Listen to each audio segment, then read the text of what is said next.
Chris Philp.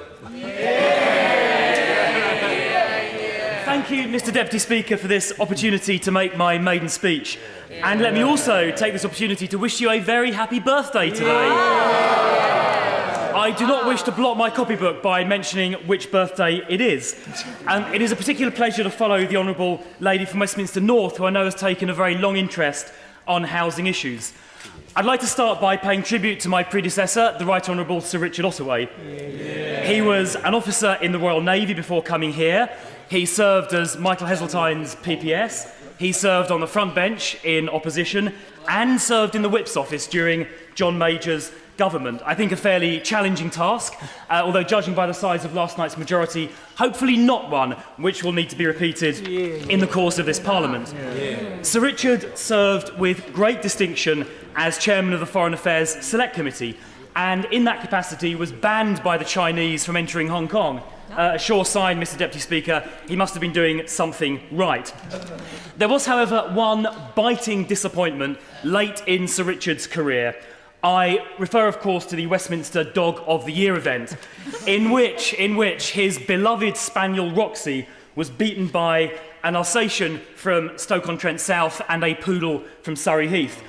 Fortunately, I can report that Sir Richard has now recovered from the abject humiliation of being beaten by the Justice Secretary's poodle, and I know honourable members will wish to join me in wishing Sir Richard and Lady Ottaway and their spaniel Roxy well in their life after Parliament. Mr. Deputy Speaker, Croydon South is a fantastic constituency with diverse communities ranging from Coulsdon, Purley, Kenley, Selsdon, Sanderstead, Wadden and Crowham. I will try to be of service to everybody in the constituency, regardless of their background. Some people think of Croydon South as having sprung up in the 1920s or 1930s. Let me correct them. The earliest constituents in Croydon South turned up in Neolithic times on my doorstep at a beautiful place called Farthing Down in Coulsdon in the year 10,000 BC. So, Mr. Deputy Speaker, I lay claim to Croydon South being the longest continuously inhabited constituency in the country.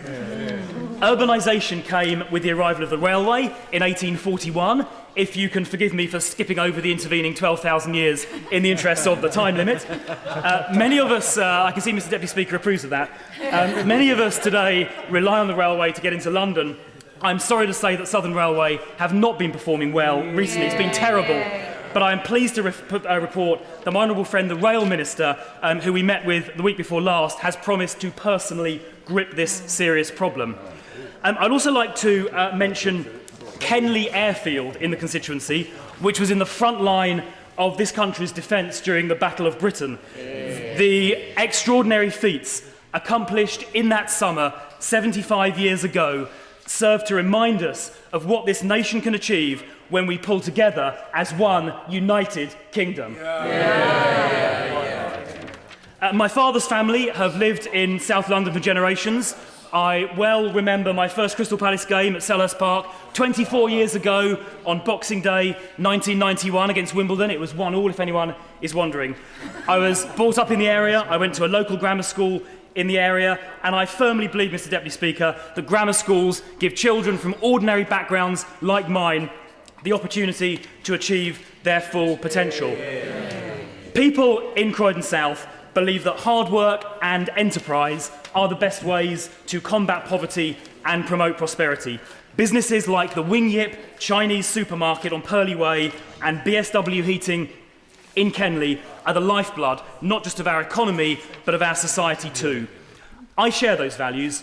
For the last 15 years, I have set up and run my own businesses in this country and overseas. My first business I set up when I was 24. I started off driving the delivery van myself, but eventually floated that company on the stock market. Mr. Speaker, my grandfather was also drove a delivery van. He grew up in Peckham, and I think he would be very proud, if he was still with us, to see his grandson speaking on the floor of this House today. I'm very pleased to be speaking in a debate on housing. which is an area where a business I set up is involved, just to quickly declare an interest. It is vital that we secure more housing for young people. Home ownership is a fundamentally good thing, which is why I fully support the extension of right to buy. Mr Deputy Speaker, I am pleased to report that in my constituency and that of my honourable friend, the member for Croydon Central, housing starts increased by 251% last year, from 593 up to 2,084 in 2014. This has been made possible by developing suitable brownfield sites, and I fully support the government's plans to use surplus public sector land to develop more housing, as well as getting local development orders in place on 90% of brownfield sites by 2020 to ensure that the increase in housing supply that is so essential continues. Mr Speaker, I am very grateful to you for this opportunity to make my maiden speech today, and I wish good luck to other members doing the same today. Thank you.